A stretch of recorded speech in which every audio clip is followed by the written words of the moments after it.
Vení a visitarnos. Asociate a APREVA, Asociación Civil Prensa Básquetbol Argentina.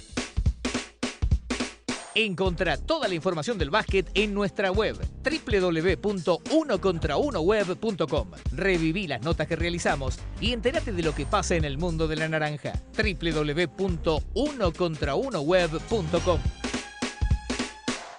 Allnet, indumentaria personalizada. Vestí a tu equipo con productos de diseño, confort y calidad. Encontrá todos nuestros modelos en www.allnet.com.ar. Básquetbol, fútbol, running y más. Allnet, somos deporte.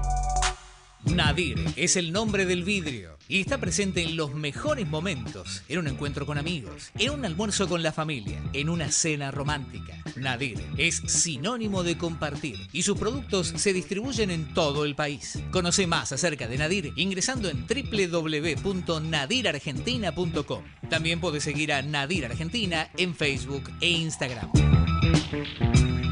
Seguí a Uno Contra Uno en Twitter, @UQWeb, Facebook, /UQWeb Radio, Instagram, @UQWeb y visita nuestro sitio, unocontraunoweb.com.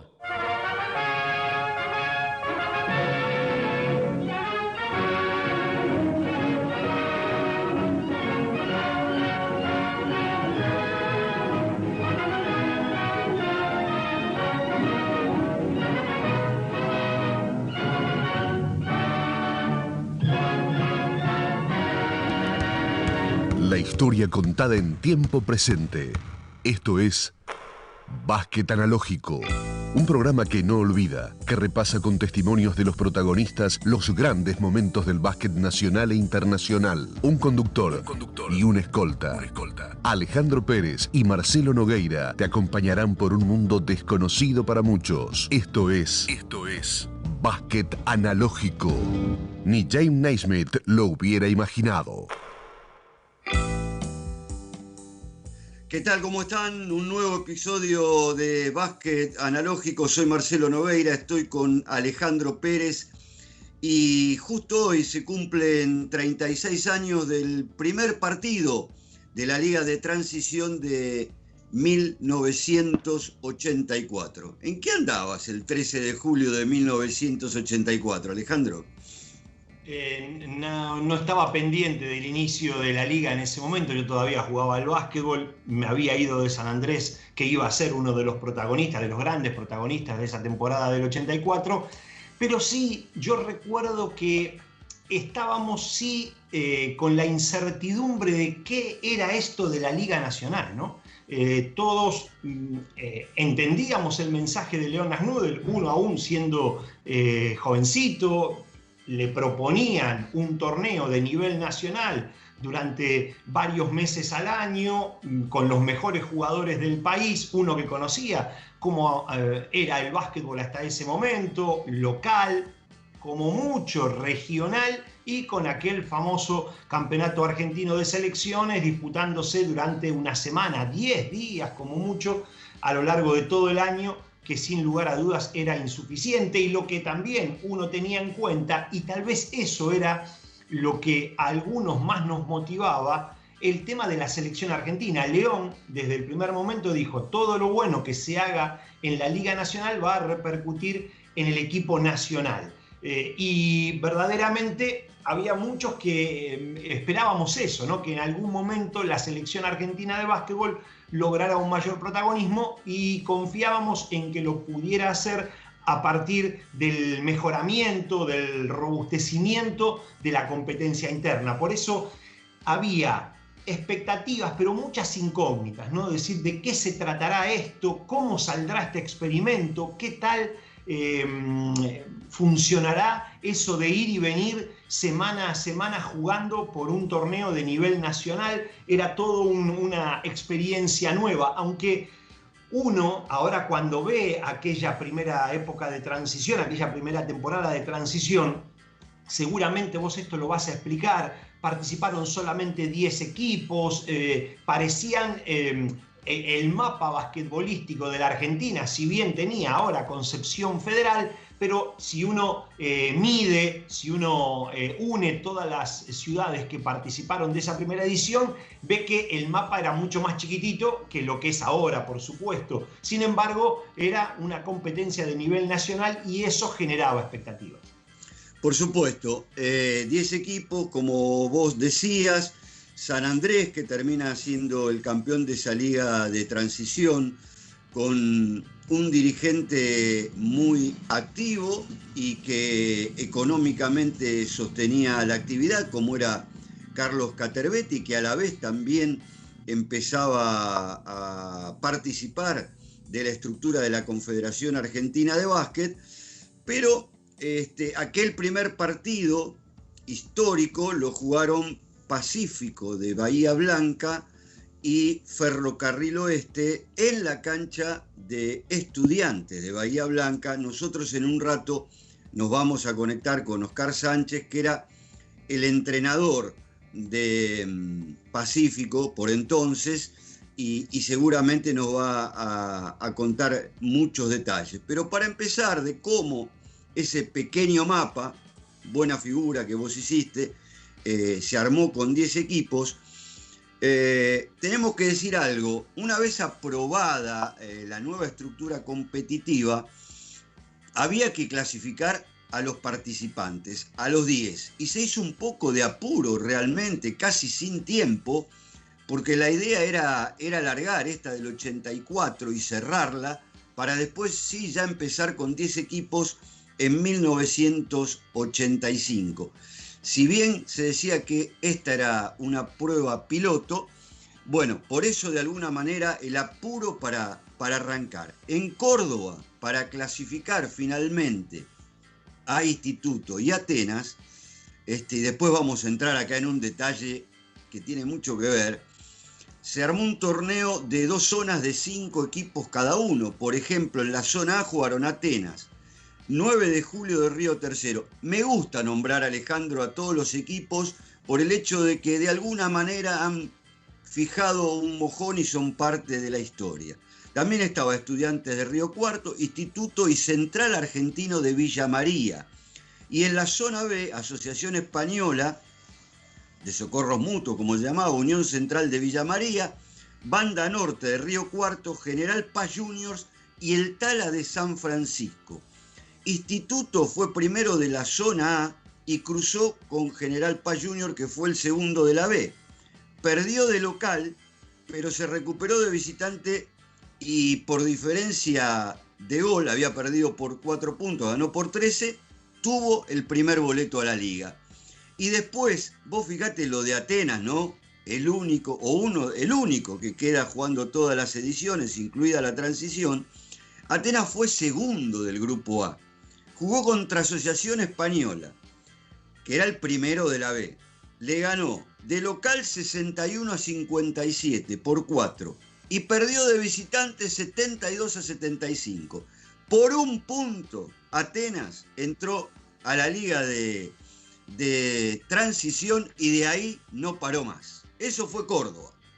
Exacto, y yo me voy a referir a Capital Federal, después vos vas a dar el detalle de las otras zonas, porque ¿por qué se tomó para esa primera edición representantes de Capital Federal, Provincia de Buenos Aires, Córdoba y Santa Fe? Porque en el proyecto inicial no había méritos previos para acceder a la competencia, esta transición de la liga. Entonces, Leonard Knudel dijo, tomemos las 4 regiones, las 4 federaciones nacionales más ganadoras en la historia de los campeonatos argentinos. Se supone que de ahí están los polos basquetbolísticos más fuertes del país. Eso hasta ese momento. Arranquemos con esta transición y ya después, como la segunda división, en aquel momento Liga B, ya sí estaban representadas otras zonas geográficas, dice, ya después se va a ir acomodando a esta actualidad del básquetbol argentino y no a la historia de los campeonatos argentinos de selecciones. Entonces, se tomaron las 4 federaciones más ganadoras, mencionaste a Córdoba, yo voy a mencionar a Capital Federal, Provincia de Buenos Aires y Santa Fe eran las otras 2.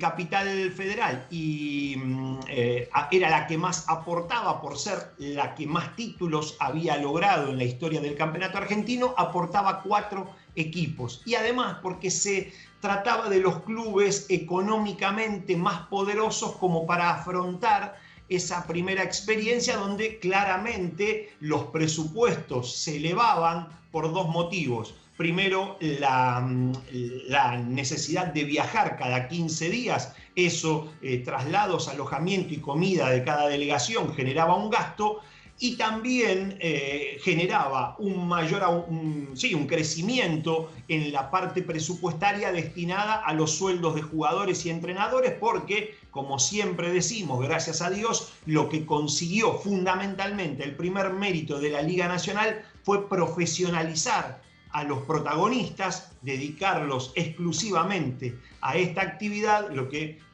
por lógica, si hay talento, va a desembocar en una mejora en el nivel de esos jugadores o entrenadores. Entonces había que aumentar los presupuestos. Se tomaron 4 equipos de Capital Federal, los que habían ganado el derecho a participar en esa primera experiencia eran Obras Sanitarias como campeón del torneo de Capital Federal del año 83, Ferrocarril Oeste el subcampeón, después River y Gimnasia Esgrima La Plata.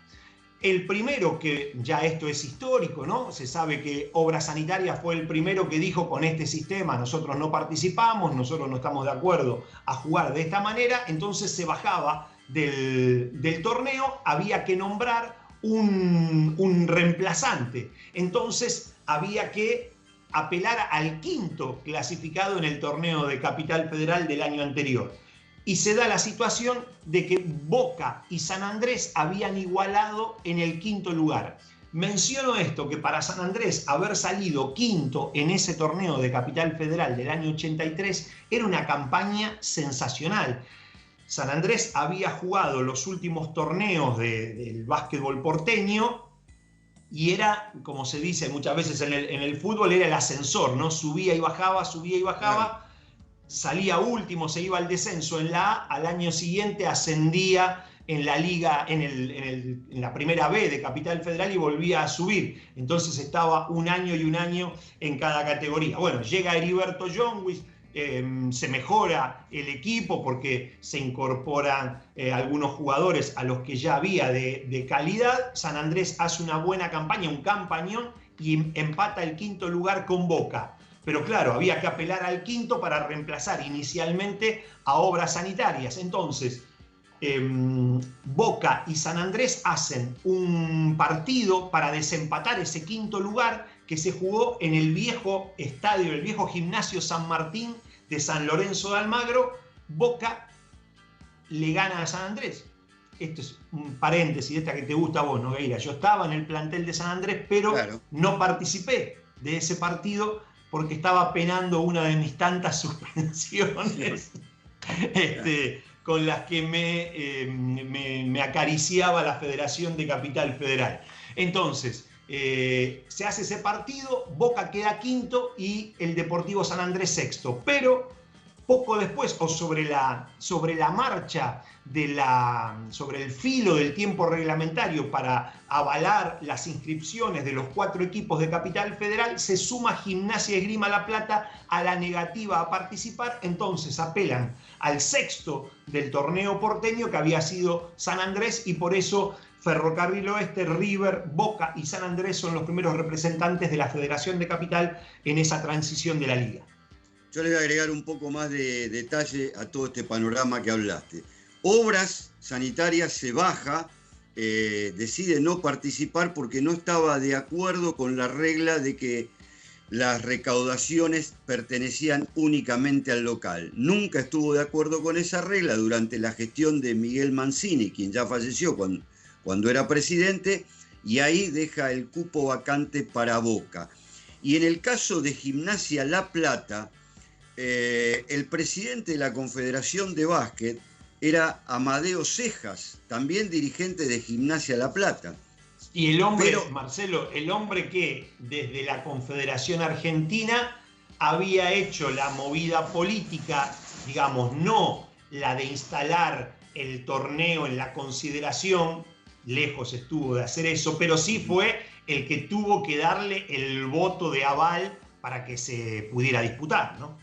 Correcto, bueno. Su equipo no participó de ese torneo. Claro, increíble, pero ¿por qué no participó? Si bien Cejas era de Gimnasia La Plata, el presidente de la institución era otra persona. Como no mandó el telegrama de inscripción para el torneo, Amadeo Cejas hizo un telegrama trucho como telegrama de inscripción. Y ahí es donde entra a jugar Carlos Caterbetti, que estaba ya como tesorero de la Confederación, y le dice, no, mirá, Amadeo, este telegrama es trucho, ustedes no se pueden inscribir de esta manera, el que le sigue en la lista es San Andrés, y ahí mete a San Andrés.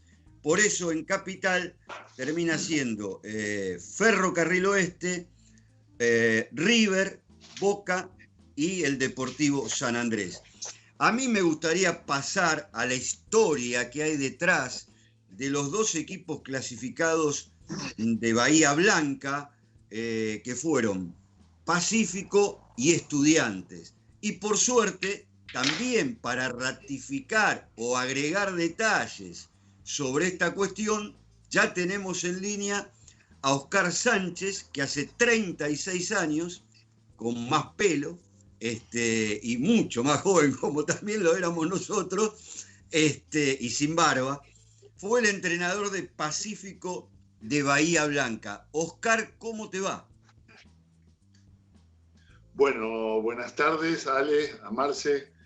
Realmente sorprendido porque yo soy un desastre para esto, ¿no? Esto es nuevo para mí, esto de Skype, esto me supera, mis hijos están en esto. Y realmente que haya escuchado eso, digo, bueno, ni sé con qué nombre estoy identificado. Huevo, Sánchez, Oscar Sánchez, ni sé. Oscar Huevo. Toqué ahí y aparecieron ustedes dos. Bienvenidos, chicos, bienvenido, un gusto. Hablamos de la Liga de Transición, Oscar, del año 84, de qué manera iban arribando los equipos, cómo se conformó esa Liga de Transición de 10. Ya hablamos lo que sucedió en Córdoba para clasificar a Atenas y a Instituto, lo que había pasado en Capital. Nos queda Santa Fe, sí. Pero ya que estamos con vos, vamos a tocar lo que fue la provincia de Buenos Aires, donde, bueno, ahí había 4 postulantes, Estudiantes, Olimpo y Pacífico de Bahía Blanca, más Comunicaciones de Pergamino. Para hacer un playoff como para determinar 2 equipos. Me cuenta Juan Carlos Meschini, un periodista de Bahía Blanca, ¿te acordás, no? Que esa fue una gran jugada de Capela, porque dice que el presidente de Estudiantes en ese momento se fue hasta La Plata y armó con el presidente de la federación los enfrentamientos.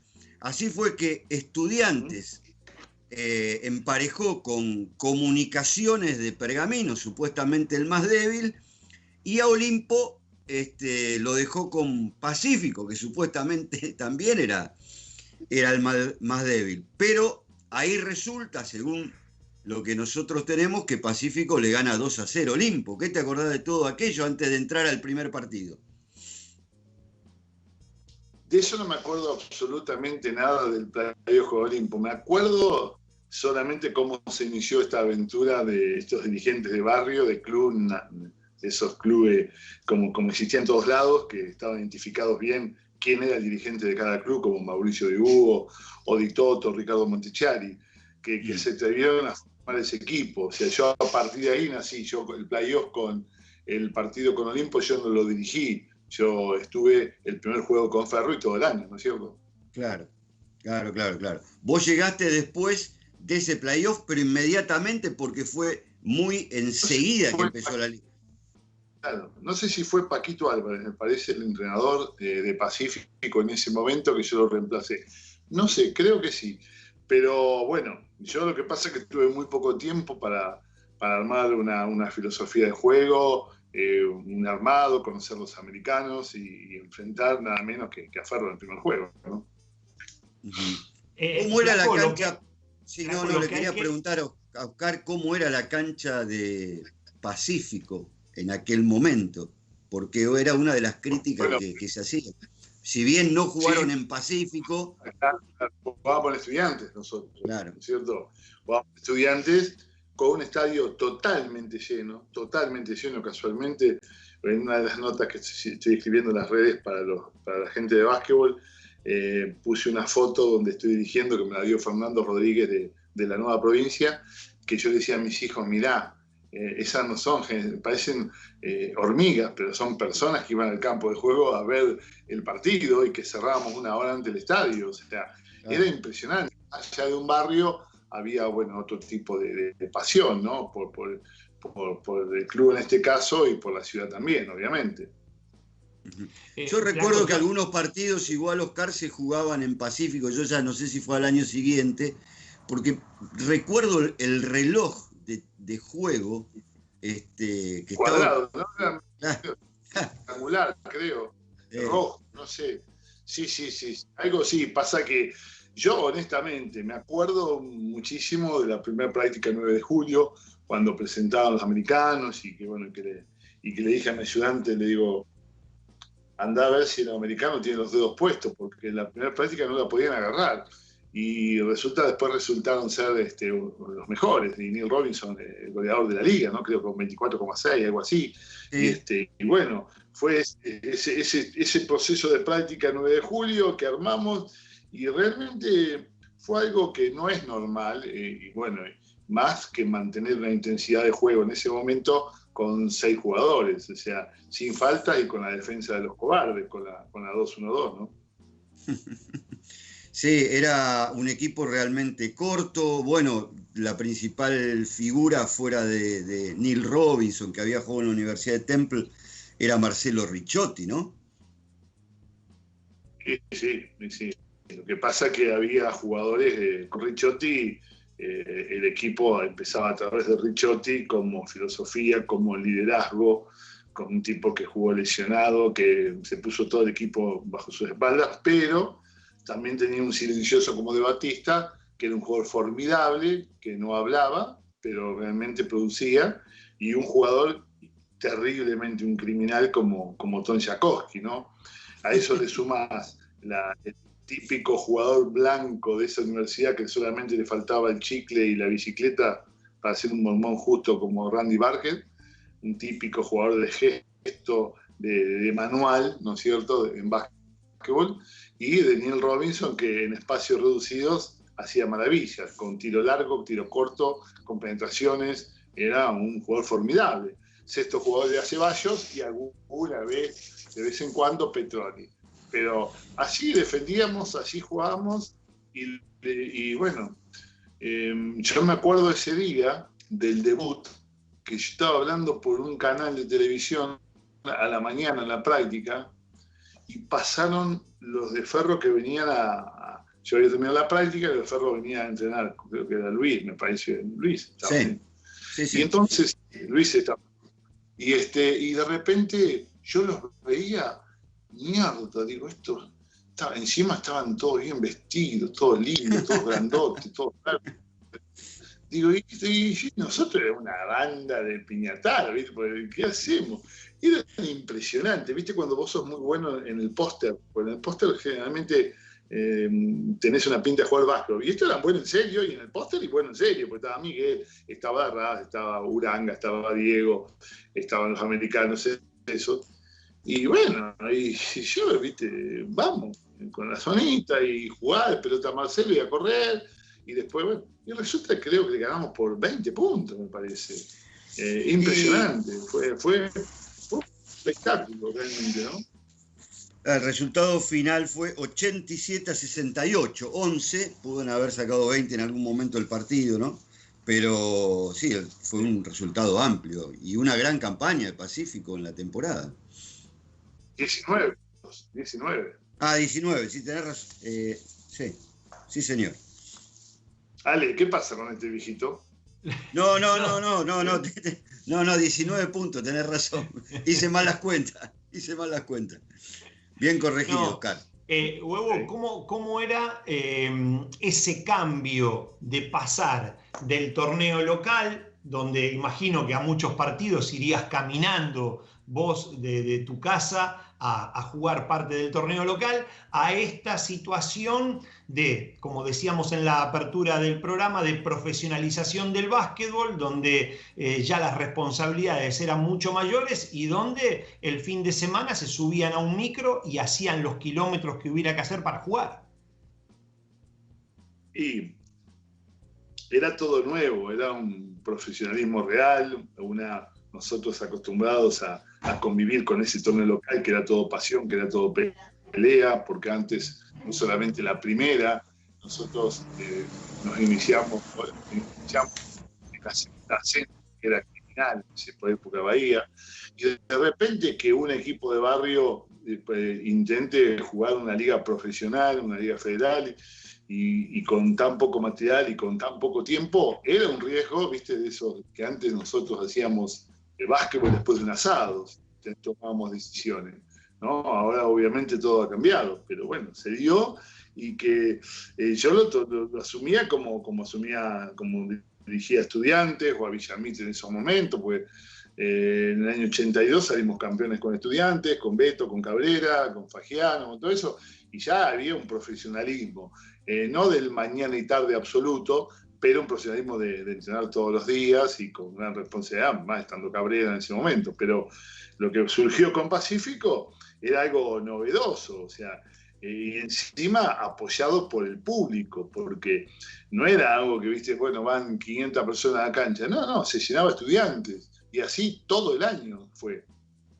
Y por otro lado, ustedes los entrenadores siempre participan directa o indirectamente de las reuniones con los dirigentes cuando se habla muchas veces de dinero para ver cómo se afrontan los gastos. ¿Cómo eran esas charlas dirigenciales de los responsables de un club de barrio acostumbrado a moverse en un ámbito chiquito, doméstico, ahora a dar el salto nacional? ¿Cuáles eran las discusiones? ¿Por dónde pasaba la preocupación de los dirigentes?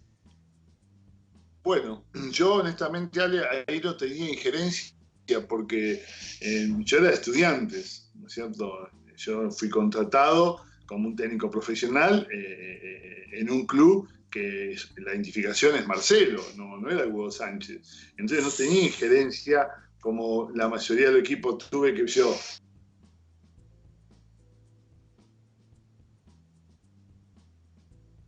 De COVID, pagale, y te queda $1 para todo el plantel. Acá el presupuesto es este. Entonces vos vas viéndote y rellenando y viendo las prioridades posicionales y de dinero, ¿no es cierto? Pero en el caso de Pacífico, me imagino que todo habrá sido en una comida, en la Pulmón, y bueno, arriesgamos y le pedimos a todo, viste, sin un sustento como debe ser una liga profesional, o sea, con una sponsorización, con la televisión, como tenía que ser.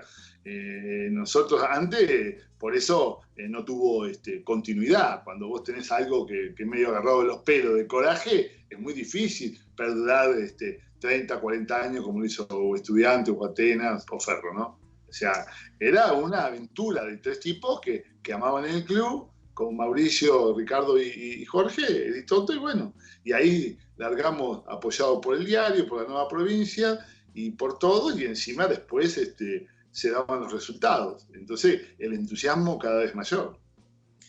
No sé si voy a sacar bien la cuenta ahora. Para ese año 84 vos tendrías 25 años, 26. Y yo soy del 58, ¿entendés? Claro. Tengo 61. En el 84 tenía 26, sí, 25. Claro, 25, 26. Sí, sí. 25 años. Bueno, pero cuando Estudiante fue lo más importante, porque el Estudiante era muy joven. Te imaginás que de repente cuando falleció mi padre, que le pegué 2 trompadas a 2 referí, y yo tenía 15 años, y ahí Cabrera me dio la división, que era mi ídolo, y de repente termino dirigiendo la Cabrera, o sea, ya en ese momento había una experiencia, por más que tenía 25 años. No es que me inicié profesional a los 25. O sea, no, claro. Yo siempre digo que con todo respeto, que el básquetbol empezó antes que la liga. Ustedes saben bien, o sea, esto no empezó con la Liga Nacional. La Liga Nacional hizo que todos vivamos de esto y que se federalice y que no se concentre siempre en Buenos Aires los jugadores. De todas maneras, perdón, Ale, de todas maneras, Oscar, dirigir un plantel de primera división a los 22, 21, como vos ya habías hecho, porque vos sos un padre protector. Si Mariano te dice, no, mira, ahora yo voy a dirigir, te agarra un poco de miedo. Sí, seguro. Yo le decía, le digo, escúchame, pendejo, le digo, yo a los 21 dirigí a Cabrera, a los 22, claro. O sea, y Cabrera un día cuando me vino a buscar, y le digo, pobre Beto, me acuerdo, te lo juro, como si fuera ahí, me dice, ¿vas a dirigir de la primera? Digo, no, disculpame, Mago, digo, pero yo trabajo para el entrenador y yo no soy títere de nadie. Y se ofendió, ¿viste? Porque en ese momento Beto ponía uno y con la mirada te clavaba y tenías que hacer lo que hacía Cabrera. Y me acuerdo que se agarraba cada calentura porque yo trabajaba con mi método de trabajo y él quería jugar por la rodilla, no podía hacer ejercicio, entonces se quedaba afuera. Y yo hacía todos los trabajos, tenía una calentura, pero un monstruo, es algo diferente, ¿no? Otra cosa. A tan corta edad, ¿no? Esa responsabilidad, a eso te quería llevar, sí. Porque, también los dirigentes eran jóvenes y también me imagino que en Bahía había un grupo de entrenadores jóvenes tratando de resurgir a nivel nacional también. Sí, la mayoría, no sé ayer si tuve en un Instagram, creo en Chile, no sé en dónde lo dije, que me hicieron esa pregunta, porque Néstor, Oveja, Daniel, Allende, Juanqui Alonso en ese momento, eran muy jóvenes, ¿no es cierto? Muy jóvenes para iniciar. Hay una cosa que siempre me acuerdo también del Tite Boimené, que decía, che, huevo, dice, para ser técnico hay tiempo, disfrutar la época del jugador, ¿no? Y sin embargo, rápidamente, hasta que dirigí, jugué, fue a los 17, después ya no jugué más y directamente dirigía, ¿no? O sea, pero bueno, son épocas, viste, diferentes, otra personalidad. Yo por ahí veo un chico de 21 años y no lo veo dirigiendo con energía o con, viste, otra época, que todo cambió, viste. No digo que sea mejor lo de antes, pero bueno, nosotros teníamos otra formación, que era mucho más de potero, más viste, más la esencia del básquetbol, que era todo pasión, que era todo sacrificio, que entraba en cancha abierta. Pero claro, vos hablas con eso y vas a decir, este viejo choto de mierda que habla, ¿no? Pero bueno, es así. Es el básquetbol que pasamos, ¿no?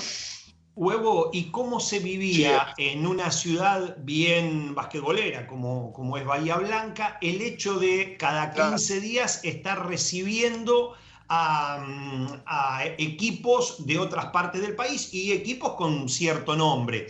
En Bahía Blanca siempre hubo espacio para los espectáculos de recibir o ir a jugar a otros lados, pero acá ya se hacía de manera permanente y además por los puntos. Estos no eran partidos de exhibición, estos eran partidos por los puntos. ¿Cómo se vivía esa situación que era nueva para el básquetbol argentino? Y yo siempre insisto que nosotros tenemos que estar agradecidos, más allá de los monstruos, también de la prensa de Bahía Blanca, porque el Negro, Colefi, Quique, Nocen, después Lobo, bueno, desde el 80 y pico, que estaban permanentemente, que era básquetbol. Entonces había muchos clubes, porque acordate, Ale, que también estaba Villamitre en su momento, ¿no? Claro. Y Olimpo. El Nacional jugando en el ascenso. Claro, teníamos 3 equipos de A y 2 de TNA. Y el Loco Hernán no jugaba con Leandro en Alem, también en el ascenso. Claro, en el 80. 81, por ahí creo. Pero vos sabés que cada uno tenía, Villamitre decían que era una ciudad aparte, los de Estudiantes eran los neutrales, ¿cierto? Los de Olimpo, viste, que te comían carne con sangre, y el Pacífico era del barrio, y los de Nacional eran simpáticos, pero había público. Eso, vos no hablás, es un tema ese, el por qué. No sé, no me acuerdo la situación económica del país en ese momento, pero sé que había gente que se identificaba cada una con el club, entonces eso traía mucha pasión, o sea, que Cabrera no era que deambulaba por todos lados, ¿no es cierto? Cabrera era estudiante, cuando se peleó con el dirigente fue a Gimnasia, un año y después volvió, o sea, de los Allende, o de esa época de Santini, eran Olimpo, y el Leche Merlini era el Nacional, ¿viste? Entonces había una identificación y mucha pasión. Yo no sé si lo económico influyó tanto para que un deporte familiar la gente vaya tanto a la cancha agregado de esa pasión, ¿no es cierto? O sea, ese es lo que a mí me llaman todos, que estoy podrido contestar toda esta pregunta de la liga, harto estoy con estos Zoom de mierda, todas estas cosas,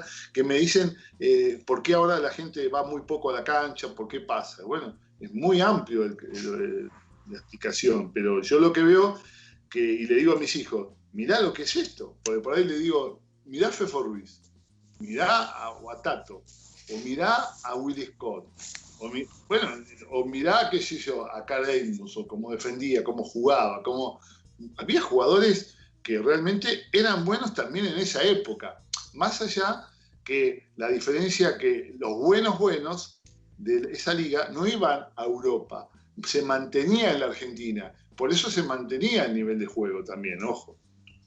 Oscar, te queremos agradecer mucho por todo este análisis que hiciste de aquella época y también repasando un poco lo que es la actual y un gusto para nosotros recordar ese partido que ganaron por 19 puntos y del que vos fuiste protagonista en el comienzo de la liga de transición, lo que para nosotros fue una bisagra, o la bisagra más importante del básquet argentino. Sí, para mí es un gusto porque además los que estamos, que somos contemporáneos todos, Ale, vos, estamos todos, Lobo, nos gusta muchísimo hablar de esos momentos de inicio porque realmente lo sentimos, ¿no? Vos recién, antes de mi conversación, estabas hablando, creo, de Caterbetti, ¿no es cierto? Claro. De San Andrés, entonces se me hace el recuerdo de Ernie, de Brian, de Tora, de Ratones, de Oroño, cuando me dijo, así que, qué lástima no te moriste del corazón, hijo de puta, me dijo. Yo, si me muero, después vino Manny y me dice, papá te dijo eso, y Analía me dice, me dijo Luis que te dijo eso, ¿cómo le vas a decir eso a huevo? Qué lástima, vos. Yo había tirado, yo estaba en medio de la cancha, ¿viste? Haciendo un quilombo en Bahía, y por ahí me dice, qué lástima, no te moriste del corazón, hijo de puta. Eso es impagable. Así que bueno, gracias. No, gracias a vos, Oscar. Un abrazo grande. Chao, chicos. Chao. Bueno, fue Oscar Sánchez con estos hermosos recuerdos realmente. Él cuando decía Lobo se refería a Juan Carlos Meschini, ¿no? Nuestro colega. Y bueno, y dejamos atrás la parte de la provincia de Buenos Aires. Nos faltaba recordar cómo habían llegado los equipos de Santa Fe, Almagro, que entró a esa liga de transición porque fue el campeón de la provincia, y Sport porque se quedó con la Copa Gobernador, que era otra copa que se jugaba habitualmente. Santa Fe era de todas las provincias las que tenía un poco de tradición de al menos enfrentamientos regionales, ¿no? No, por supuesto, no había competencias de clubes más grandes que eso, pero bueno, al menos estaba ese antecedente que los santafesinos en algún momento se habían juntado para competir a nivel de clubes en la provincia, lo que era todo un adelanto para la época. Hoy parecería algo sin mayor valor, pero en aquel momento era algo verdaderamente destacable, ¿no? Sí, bueno, hablaba Oscar Sánchez de aquel Ferro, dirigido por Luis Martínez, con César Putayá de asistente, donde bien, como él dijo, estaba Diego Maggi, Hugo Belli, Gabriel Darraz, Cortijo, Uranga, Mareto, un muy joven Orlando Tour, seguramente era o iba a ser uno de los candidatos. Estaba Palito Borcel en el plantel también. Javier Garelo también, ¿no? Pero sin embargo, el que llegó al título fue Deportivo San Andrés, pese a que también había un muy buen equipo que era el de River, con Duffy, Arejula, Ceballos, Meire, Pajela, Jaile, Jódice. Sin extranjeros, un enorme mérito de River dirigido por el profesor Finger, porque era un plantel de nacionales, de muy buenos nacionales, y le llegó a jugar de igual a igual a San Andrés, ¿no? Atenas tenía a Marcelo Milanesio, Ligorria, el Runcho Prato, Mario Milanesio, muy jóvenes los hermanos Milanesio, y Estudiantes dirigido por el Beto Cabrera, por Alberto Pedro Cabrera también.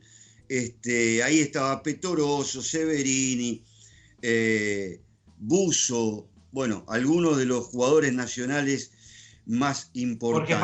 Jorge Fagiano era el jugador nacional más calificado, ¿no? Porque ya era integrante de la selección argentina, era un jugador joven, pero ya importante. Jorge Fagiano, un auténtico producto de la cantera de Estudiantes, ¿no?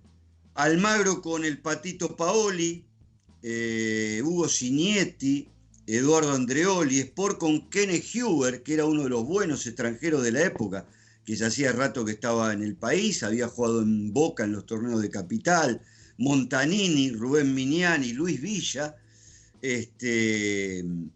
y Boca, dirigido por Edgar Paricia, ¿sí? Con todavía Carlos Pelandini, Alejandro. Exacto, sí, el Gurí Perazo. El Gurí Perazo. Pero un Boca que tenía muchos problemas económicos institucionales, el básquetbol no era la excepción, ¿no? En la etapa previa a que Alegre y Heller tomaran el club, muchos problemas económicos en Boca y con alguna situación de presentarse. Muchas veces los jugadores mayores no se quisieron presentar a jugar por falta de pago, lo hicieron con los chicos jóvenes, y de hecho cuando Boca tenía su plaza ganada para partir en el 85, en la primera edición ya oficial de la temporada, decidieron no participar del torneo, ¿no?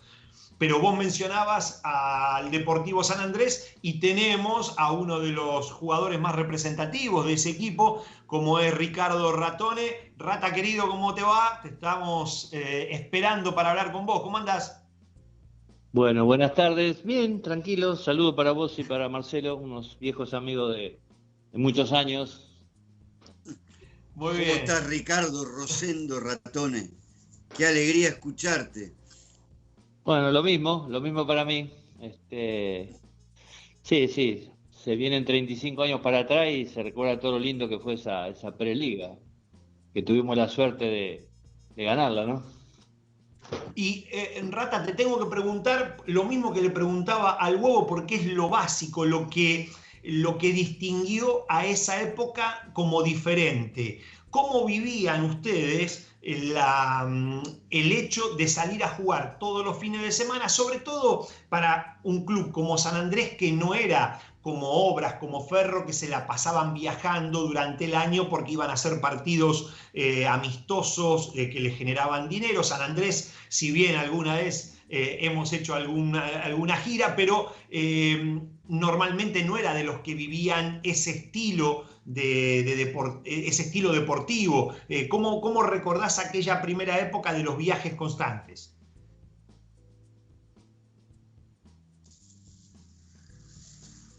Lo perdimos al Rata. A ver, Rata, no lo tenemos ahí. Bueno, trataremos de engancharlo. Un equipo, Alejandro, digamos, con su hijo pródigo, con el Tola Cádiz en el plantel, dirigido por el alemán Heriberto Jonguis, donde también venía el Negrito Salinas, el chaqueño, como base alternativo. Flaco, habían quedado cuatro jugadores clave de San Andrés, me animaría a decir 5. A ver, el Rata Ratone, el Negrito Salinas, estaban Carlos Berrondo, la Pantera Ferrini y Carlos Ballester. Esa era, digamos, la base de nacionales que había quedado, y a eso, más algún otro chico de las inferiores, como el caso de Fabián de Giorgis. A esto le había sumado 2 incorporaciones de primerísimo nivel, como eran el Tola Eduardo Cadillac y Luis Oroño, y 2 extranjeros mejores a los que había tenido San Andrés hasta esa época. Pero a ver, creo que ya lo recuperamos otra vez a Ricardo Ratone. Rata, te preguntaba, ¿cómo era vivir esa forma diferente de tener que viajar cada 15 días para jugar lejos de casa, ¿no? Sí, fue distinto, pero era lindo porque salía los fines de semana.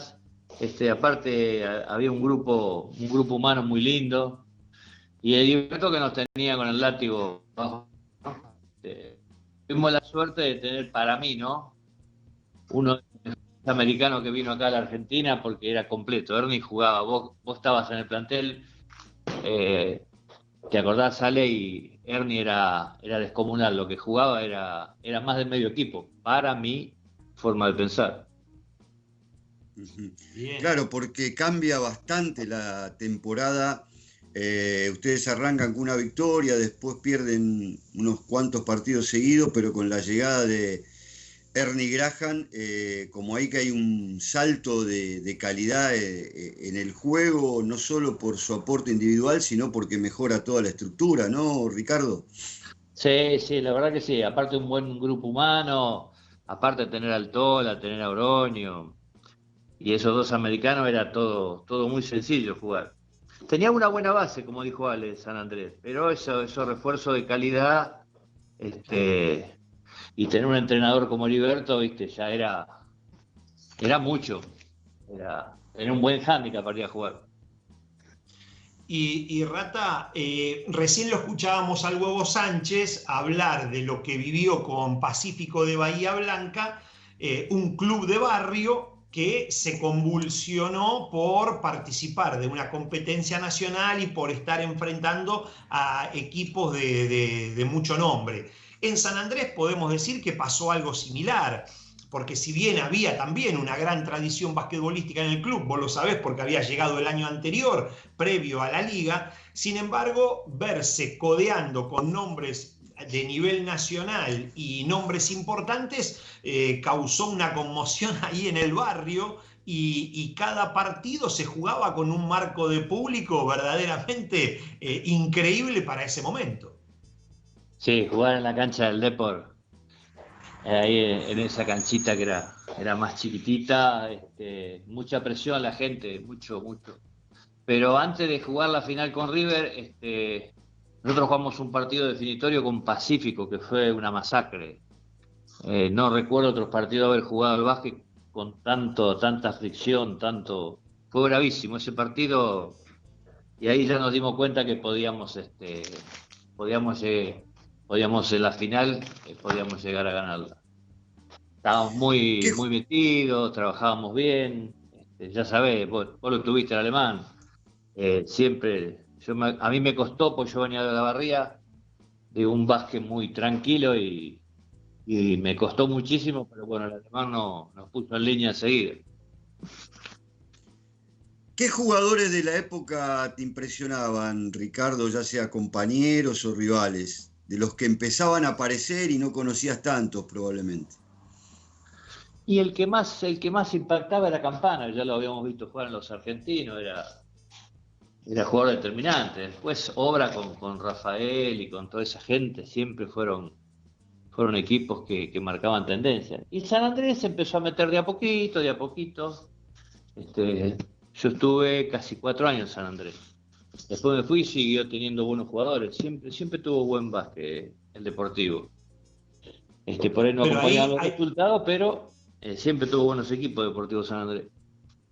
Aparte era bravo, parece, ¿no?, que nosotros nombrábamos antes Estudiantes de Bahía Blanca. Fagiano fue un nombre importante para esa primera etapa de la estructura de la liga, pero ahí me parece, Flaco, Rata, que hubo 2 jugadores que no estaban en los cálculos, si bien se los venía conociendo, pero digamos, llegar a plantarse en la primera experiencia de Liga Nacional y jugar en el nivel que lo hicieron, para mí impactó, y yo me acuerdo de que se empezaba a hablar de ellos. Uno, Marcelo Ricciotti, que fue una aparición impactante como el propio juego de Marcelo, ¿no? Que el juego de Marcelo era eso, te impactaba por la potencia, por la velocidad, por la intensidad, porque era muy agresivo, muy ganador. Bueno, y él arrastró tirando de la cuerda de ese equipo, como bien decías recién, Rata, llevándolo a una semifinal que San Andrés no la perdió de milagro. Y otro, Marcelo Milanesio, con otro estilo, de otra manera, pero son los dos primeros jugadores que impactaron, que no estaban en los cálculos previos, me parece. Sí, no, fueron los que aparecieron. Yo me acuerdo que Fagiano estuvo viviendo en mi casa cuando yo vine a San Andrés en el 83, que no quedó por esas cosas que no arregló, pero si San Andrés hubiera tenido el equipo que tuvo más Fagiano, hubiese sido también... ya apuntaba Jorge es un jugadorazo. Yo creo que con Ricciotti jugó el argentino del 83 en Formosa, sí, es muy explosivo, una velocidad muy... Y fueron los bases del futuro, él, Milanesio, Cortijo, Toll en su momento. Hicieron apariciones, lo que pasa es que se veían nada más esos buenos jugadores los argentinos. Después ya cuando empezó la Liga Nacional, los argentinos no fueron tan contundentes, ya los clubes no te permitían ir, porque ya le dieron más importancia a los juegos de los clubes. Ricardo, ¿cómo era la comunicación, por ejemplo, con Ernie Graham en esa etapa? ¿Él era sociable con ustedes? ¿Le daba indicaciones sobre el juego? ¿Tenía diferencias con el alemán? ¿Cómo era? No, nada que ver, no. Ernie era un criollo más, aparte él había estado creo que en Venezuela y el castellano lo dominaba bastante bien. Aparte de ser un poco americano que conocí que metía la mano en el bolsillo, ¿viste? Porque ninguno mete la mano en el bolsillo. Ernie era sociable, en los cumpleaños estaba siempre, andaba para todos lados, un tipo sensacional, la verdad. Mirá que yo he jugado con muchos americanos y de buena calidad, pero Ernie, aparte de ser un fenómeno como jugador, era como persona también. Tenía su carácter, pero no, la verdad que se acopló muy bien al grupo. Él y Wilson, después cuando vino el hermano, la verdad que no había tanta diferencia, ellos qué sé yo, se integraban muy bien al grupo. Eso fue fundamental para nosotros. Y Rata, Ernie era de una familia de dinero, en la zona de Maryland, no era un jugador que había nacido de ámbitos bajos, como pasa en muchísimos casos. Él era de una familia acomodada, tenía otra preparación, y uno se daba cuenta en el trato con él frecuente que tenía otro roce, ¿no? Y lo que yo te quería preguntar, ¿cómo era jugar de visitante en algunas canchas? Porque San Andrés también tenía lo suyo, vos lo decías, cancha chiquita, cuando ibas ahí por línea final, sobre todo a los árbitros le pegaban una buena apretada, los hinchas, los que se ponían ahí en la pared pegado a la puerta de entrada. Había otras canchas, imagino, también complicadas para ir a jugar afuera. Sí, Bahía era complicado, Santa Fe era complicado, Cañada, los equipos del interior eran muy fuertes, las localidades, muy fuertes. Por eso digo, es un partido que San Andrés le gana a Pacífico en Bahía Blanca, porque estaba ese mal, y me acuerdo que se comieron una apretada los jueces, nosotros, fue... Inclusive tuvimos un tiempo largo para salir del estadio, estuvo complicado, piedrazo, era otro básquet, era un básquet más arcaico, era más de entre casa. Ahora, viste, tenés todos los chiches, los contratos, televisación, antes era, viste, a fuerza de voluntad, pero ir a jugar al interior era complicado, la verdad que era complicado. Pero bueno, hicimos la piedrita para que después salgan todo lo que salió, ¿no? Claro. Y lo último, ¿cómo recordás cómo se vivió ese título para un club de barrio, ¿no? Ahora uno ve algunas instituciones con una infraestructura mucho más grande, con más seguidores. Bueno, lo de San Andrés era mucho más pequeño, más artesanal, mucho más de barrio, como era el club. ¿Qué recuerdos tenés de la alegría del título?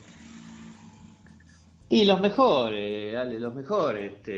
Vos fíjate, nosotros íbamos al club, no íbamos a entrenar solamente, íbamos 2 horas antes. Yo me juntaba, vos lo sabés bien, con tu viejo, con toda la gente, ahí a charlar, a jugar a las cartas. Terminaban los partidos y se festejaba en grupo, con la familia. Era muy, muy distinto, no es que ibas a entrenar, terminaba y te ibas. Siempre había gente, te quedabas a charlar un rato, a tomar algo. Era un club muy familiar y el día de la fiesta, bueno, ni te cuento. Fue algo apoteótico, me acuerdo, y nada, fue hermoso. La verdad fue irrepetible eso.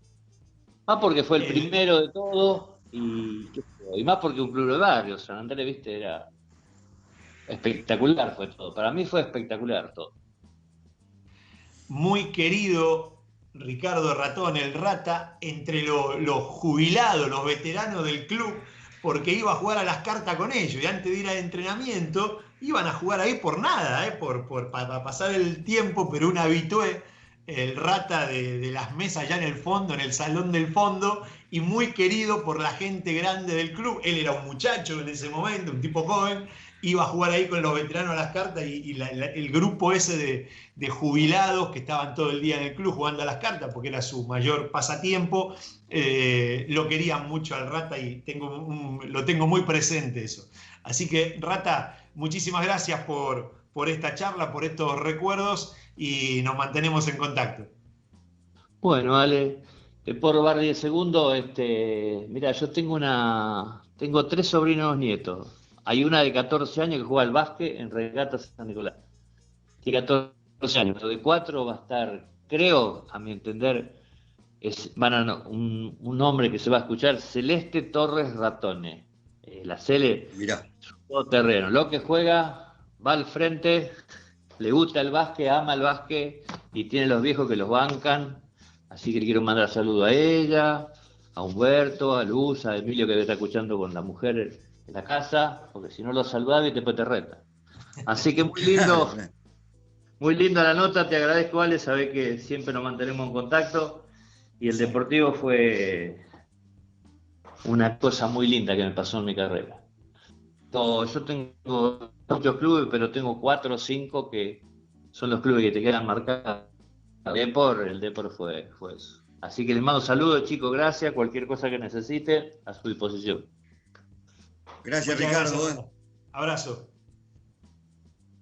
Muy bien, ahí la palabra de Ricardo Ratón, integrante del Deportivo integrante destacado de ese San Andrés, campeón de la transición. Y acá lo que queríamos mencionar más que nada era aquella experiencia inicial, aquella primera aparición de una forma de competencia que revolucionó el básquetbol argentino. Fue verdaderamente una línea divisoria. A partir de ahí empezó otra historia del básquetbol argentino y esa forma de competencia, hablando con algunos de los protagonistas que mencionaban sus sensaciones, sus recuerdos de esa época, muy diferente a la actual, mucho más profesional hoy, mucho mejor organizada, por supuesto con una experiencia de rodaje que en ese momento no se tenía porque era algo desconocido, pero bueno, un lindo repaso por aquella primera experiencia liguera. Bueno, y cerramos otro episodio, Alejandro, de Básquet Analógico. Le tenemos que dar paso a Sergio Kaneski con Orígenes, 2 horas completas a puro entrevista y reportaje. Y bueno, y nosotros volveremos la semana que viene, con algún otro recuerdo interesante. Muy bien, Flaco, nos vamos hasta la semana que viene. Le agradecemos a Leo Margo, como siempre, haciendo todo lo que tiene que ver con la producción del programa. Gracias por habernos acompañado. Chao, nos vemos la semana que viene.